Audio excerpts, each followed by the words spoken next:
Cumprimentamos a todos com a paz de nosso Senhor e Salvador Jesus Cristo.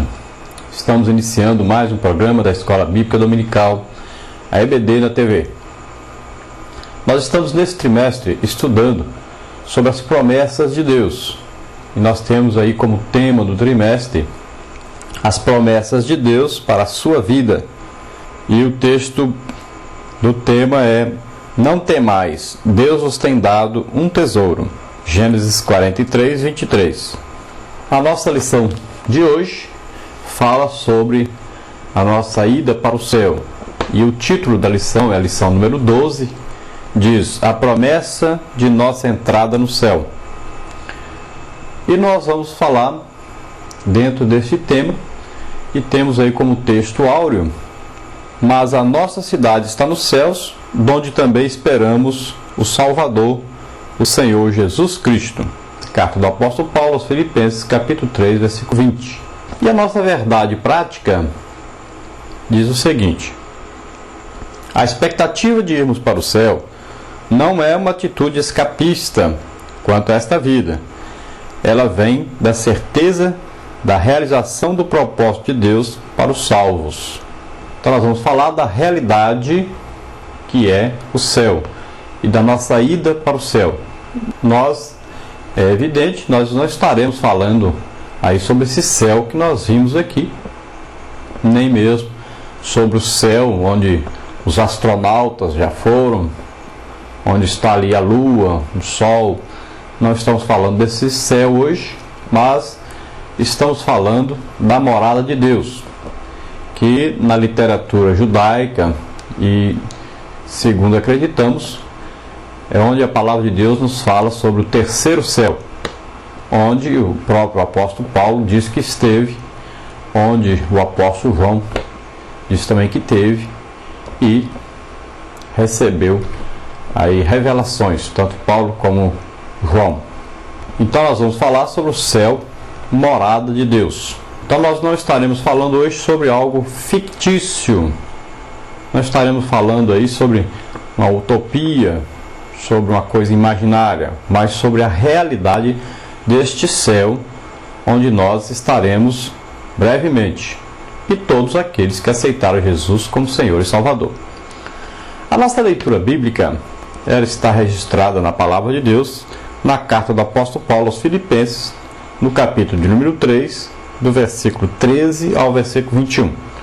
Leamos então. Irmãos, quanto a mim, não julgo que eu haja alcançado, mas uma coisa faço, e é que, esquecendo-me das coisas que atrás ficam e avançando para as que estão diante de mim, prossigo para o alvo, pelo prêmio da soberana vocação de Deus em Cristo Jesus. Pelo que todos quantos já fomos perfeitos, sintamos isto mesmo. E se sentis alguma coisa de outra maneira, também Deus vô-lo revelará.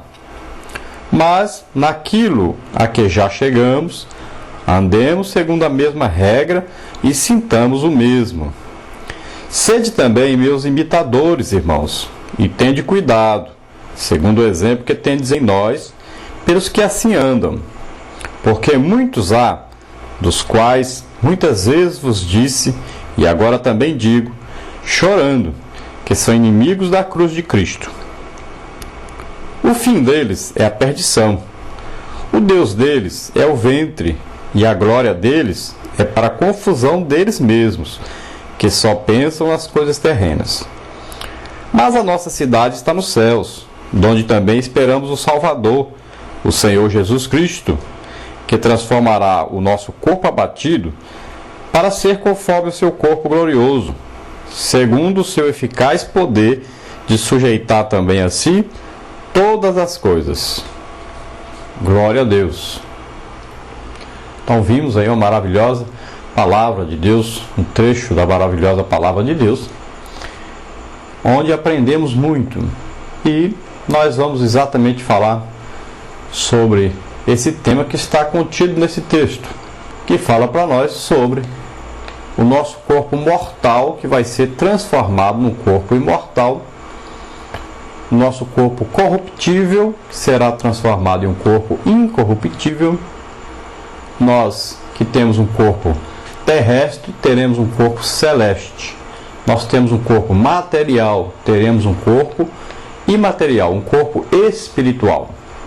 Então, assim como existem os corpos terrestres, assim como existe o corpo do animal, existe a lua, existe o sol, existe os insetos, cada coisa tem o seu corpo. Assim também, para viver no céu, nós teremos um corpo transformado para viver no céu, um corpo espiritual. Quando é que se dará essa transformação? No dia do arrebatamento da igreja.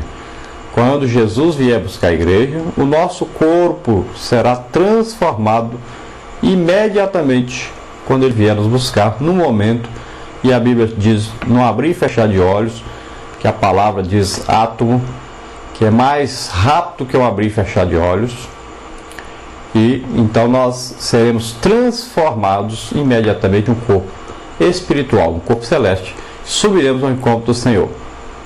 Aqueles que já tiverem morrido, mas morreram crendo em Deus, morreram tendo a fé em Jesus Cristo, esses também serão transformados. Esses vão primeiro do que nós ainda. E é isso que Paulo explica. Você pode ler principalmente 1 Coríntios capítulo 15, sobre essa transformação do nosso corpo mortal em imortal, corpo material em espiritual, corpo terrestre em corpo celestial. Então nós seremos semelhantes ao corpo aí de Cristo.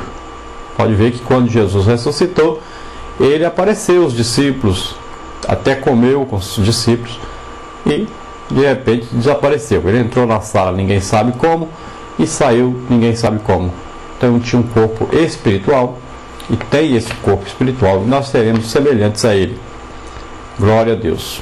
Nós vamos falar então, depois do arrebatamento, para onde nós vamos.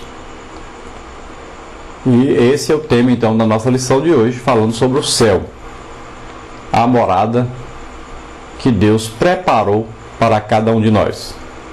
No céu nós vamos morar onde? Então a palavra de Deus fala para nós sobre a grande cidade, a Jerusalém celestial. Não é a Jerusalém que existe hoje, nem é a cidade de Jerusalém que existirá no dia do arrebatamento, mas a cidade celeste, uma cidade construída pela mão de Deus e no céu. O nosso comentarista, pastor Jeremias do Couto, ele dividiu assim a nossa lição. Como a Bíblia define o céu. O céu é o lugar da habitação de Deus. Número 2 aí, da parte 1, o céu é o lugar da morada dos salvos. Na parte número 2, ele diz, como obter a entrada no céu? Primeiro, mediante o sangue do Cordeiro. Segundo, como noiva ataviada de Cristo. Na parte número 3, o que faremos no céu? Primeiro, seremos eternos adoradores. Segundo, estaremos a serviço de Deus. Se você olhar em 1 Tessalonicenses, no capítulo 4, você vai ver sobre a palavra de Deus, dizendo que nós seremos transformados, arrebatados. O Senhor virá sobre as nuvens e arrebatará a igreja. Nos livrará da hora terrível, da grande tribulação que virá sobre o mundo. E Ele, como nos ama, como a igreja é a menina dos seus olhos, a sua noiva, Ele retirará então a sua noiva do mundo, antes que aconteçam as coisas terríveis que estão para acontecer no mundo durante a grande tribulação.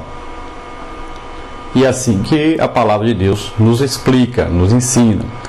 Então esta é a visão pré-tribulacionista, e é o que nós acreditamos, que nós vamos ser retirados da terra antes da grande tribulação. O noivo que ama realmente a noiva não vai deixar a noiva passar por terríveis tribulações, juízos de Deus. A igreja, ela está livre desse juízo de Deus, porque aceitou Jesus como Senhor e Salvador. Jesus levou sobre si os nossos pecados, levou sobre si as nossas enfermidades, levou sobre si todas as maldições que estavam sobre nós. E o noivo é Jesus Cristo. E Ele não vai deixar que nós passemos por isso. Ele vai nos livrar dessa hora da tentação.